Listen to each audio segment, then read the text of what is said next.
Clutch plate डालने से पहले अभी खोल रहे हैं। अभी खोल दिया, उसके बाद अभी उसको खोलने के बाद दूसरा डालेंगे। अभी उसको फिट कर रहे हैं नया क्लच प्लेट।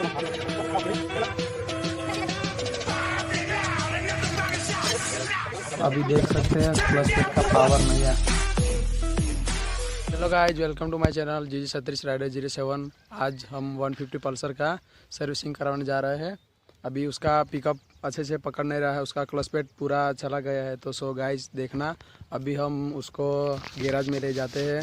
ये रहा अपना गाड़ी 150 पल्सर।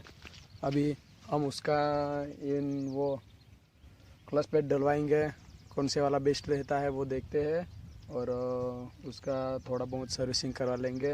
क्लच वायर में प्रॉब्लम है, ब्रेक में प्रॉब्लम है। तो सो गाइस देखना, मिस मत करना आगे। सो गाड़ी हम ताकत नहीं करती है, बेसी जायसी है। हाँ ना दियालो ने व्हाट्सएप पर मोकल नहीं है આપણે જો હાંગે નાખલો પછી નાખો કયો? હા નાખ્યો એના પછી આવ ખરાબ